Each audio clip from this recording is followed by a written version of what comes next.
ito ay rated SPG, striktong patnubay at gabay ng magulang ang kailangan.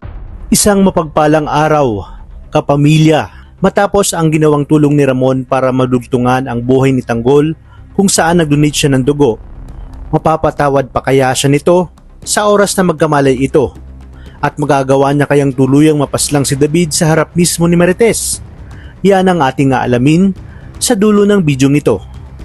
Hindi makapaniwala si Marites na siya mismo ang tatapos sa buhay ni Olga.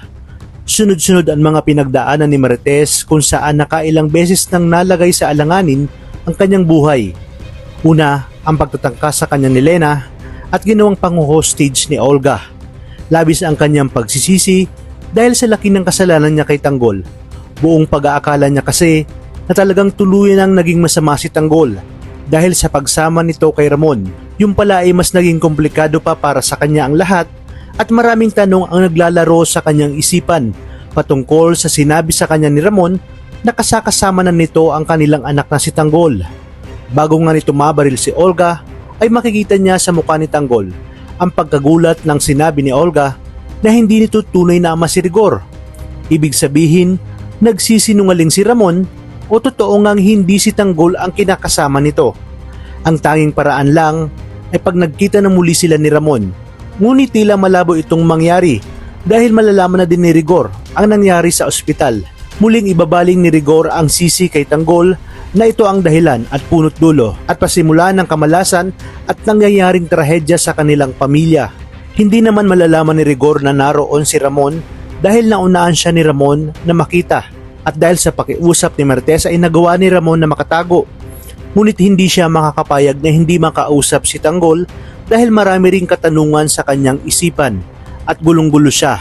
Gayunpaman malakas ang kanyang paniniwala na si Tanggol nga ang kanyang tunay na anak dahil kamukhang kamukha niya ito ng kabataan niya at malakas ang lukso ng dugo na kanyang nararamdaman.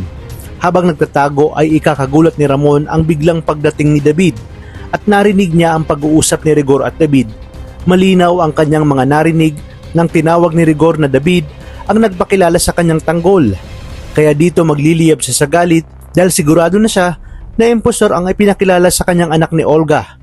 Malamang umanong magkasabot ang dalawa at binilog lamang siya para paniwalain sa napakalaking kasinungalingan. Maririnig niya rin na sinabi ni David at panggagatong kay Rigor na dapat umanong mamatay na si Tanggol para maputol na ang sumpa at kamalasan sa kanilang pamilya. Galing mismo sa bibig ni David na tinawag niyang Tanggol ang kanyang tunay na anak.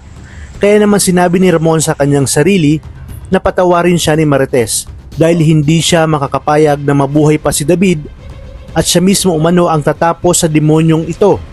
Sa kabilang banda, nang nakaalis na si Rigor ay pinuntahan na ni Ramon si Tanggol at nagkamalay na ito. Aapaw ang emosyon dahil nandoon din si Marites.